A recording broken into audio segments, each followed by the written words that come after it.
हाय दोस्तों, नमस्कार। आप में से वो सारे लोग जो पहली बार एग्जाम देने जा रहे हैं आईबीपीएस का, आरआरबी का पीओ या फिर आरआरबी का क्लर्क, तो आईबीपीएस ने अपना ऑफिशियल एक मॉक पेपर निकाला हुआ है, तो आप उसे देखकर जरूर जाएं ताकि आपको पता रहे कि यूआई जो एग्जाम में होता है वो कैसा होता है। हो सकता है आप में से बहुत सारे लोग मॉक पेपर दे रहे हो बहुत से इंस्टीट्यूशन के, लेकिन उनके मॉक पेपर का यूआई वैसा ना हो जो एग्जाम में आता हो। तो क्यों ना एक बार ऑफिशियल जो मॉक पेपर है फटाफट से 2 मिनट में देख लेते हैं।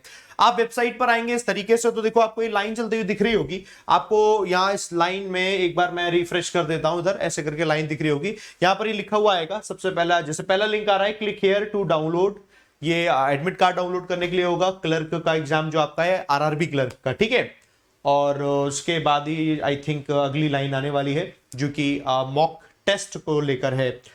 तो ये लाइन खत्म हुई, साफ साफ आपको दिखेगी। यहां आते हैं, ये रही लाइन, ठीक है। हालांकि अंदर जाकर भी आप मॉक पेपर दे सकते हैं, बट स्टार्ट में दिख रही है तो मैं आपको यहीं से दिखा दी। आपने इसे टैप किया, ऐसे एग्जाम में होगा जब आपको ओपन होगा इस तरीके से, आपको ओपन किया आपने, ठीक है। आपने जिस भी स्टेट से अप्लाई किया उस स्टेट के लिए, फॉर एग्जांपल आपने उत्तर प्रदेश से अप्लाई किया जहां पर जो भाषा है वो हिंदी चलती है, ठीक है। तो आप हिंदी देंगे और इंग्लिश तो होगी, दो भाषा में आता है। मैं एक ऐसी स्टेट की बात करता हूं, फॉर एग्जाम्पल हमने कहा कर्नाटका सेलेक्ट कर लिया एग्जाम्पल के तौर पर, ठीक, कन्नड़ा यहां पर भाषा, गो किया। अब ऐसे इस तरीके से आपको ओपन होकर आ जाएगा, जहां पर आपका नाम लिखा होगा, यहाँ पे जॉन स्मिथ का नाम लिखा होगा, देखो अंग्रेज पेपर देने आ रहा है आरआरबी में, ठीक है। तो चलो साइन इन किया, आपको वहां पे अपना डाल देना क्रेडेंशियल, साइन इन करोगे। इस तरीके से दोस्तों दिक्कत आएगी इंस्ट्रक्शन। अब आपको इंग्लिश में इंस्ट्रक्शन पढ़ लेना। देखो इंस्ट्रक्शंस में 2-3 चीजें पॉइंट है, सब लिखा हुआ है कि ड्यूरेशन कितने कितने मिनट की, कैसे कैसे ड्यूरेशन होती है, वो सब लिखी होती है, ऐसी वो एग्जाम में भी लिखा होगा। तो इतना तो आपको पता है कि वो ड्यूरेशन कितनी कितनी है। मैथ और रीजनिंग है दोनों, बढ़िया तरीके से आप पूरा एग्जाम पेपर देना। इसमें मेन चीज ध्यान रखने वाली वो ये है कि जैसे ये ऑप्शन होते हैं इस तरीके का दिख रहा होगा, तो मालूम है आपको कि अभी वो क्वेश्चन आपने अटेम्प्ट ही नहीं किया है। और रेड हो गया, इसका मतलब पहला क्वेश्चन कर लिया और दूसरे पे गए और छोड़ दिया, दूसरा तीसरा कर लिया तो दूसरा बीच में छूट गया तो रेड हो गया। ग्रीन का मतलब आपने टिक कर दिया है उसे, और ये सिर्फ पर्पल लिखा है, सिर्फ पर्पल, इसका मतलब क्या है कि अभी आपने टिक नहीं किया है, आंसर नहीं किया है आपने, लेकिन रिव्यू कर दिया, बाद में देखेंगे, आएगा तो कर लेंगे, टाइम मिलेगा तो कर लेंगे। और अगर ये पर्पल के बाद अगर वैसा वाला हो गया है कि मतलब पर्पल है और उसके बाद हरा सा दिख रहा है छोटा सा, इसका मतलब आपने आंसर भी कर दिया और रिव्यू भी कर दिया है कि आगे चल के रिव्यू कर लेंगे। आओ अब आप इस करके नेक्स्ट करते हो, ठीक है।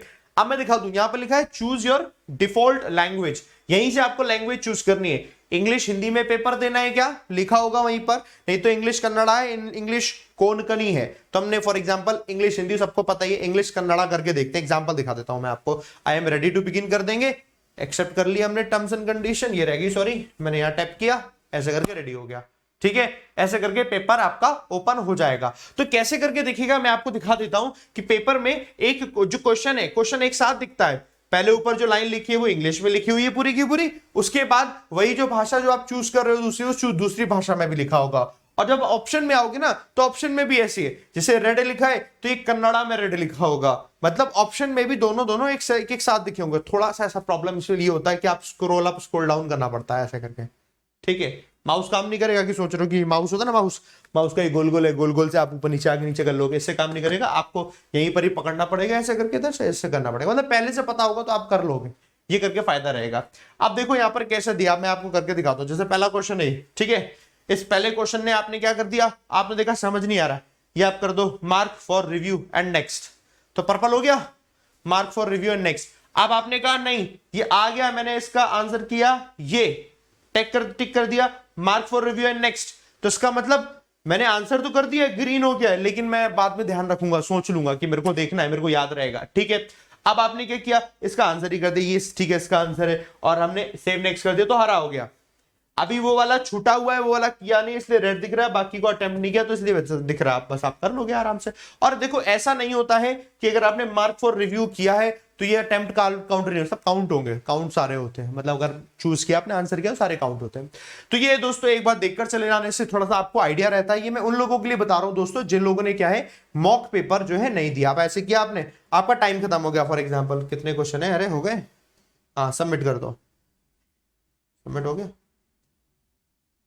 सबमिट नहीं हो रहा होगा इसमें, चलो ठीक है। मॉक पेपर है फॉर एग्जांपल, ठीक है, और आपने मॉक पेपर दिए नहीं है और आपने प्रैक्टिस लेकिन खूब करी है मैथ रीजनिंग की, तो आपको देखकर जाना चाहिए इस तरीके का, है ना।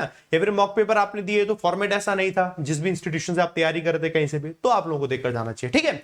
बाकी कोई समस्या दिक्कत हो मुझे बता देना सर, मैं उसके लिए वीडियो बना दूंगा। कोई प्रॉब्लम कोई समस्या हो एग्जाम में जाने से पहले तो वो मेरे को जरूर बता देना, मैं उसको लेकर वीडियो जरूर बना दूंगा। चलो दोस्तों, ऑल दी बेस्ट, आप सबका सिलेक्शन हो, एक बार में सिलेक्शन लेकर जाना। चैनल में नए हो दोस्तों, चैनल सब्सक्राइब कर देना, वीडियो लाइक कर देना, बाकी लोगों तक पहुंचा देना जिन लोगों को इसकी जरूरत है। थैंक यू वेरी मच दोस्तों, जय हिंद, जय भारत, थैंक यू।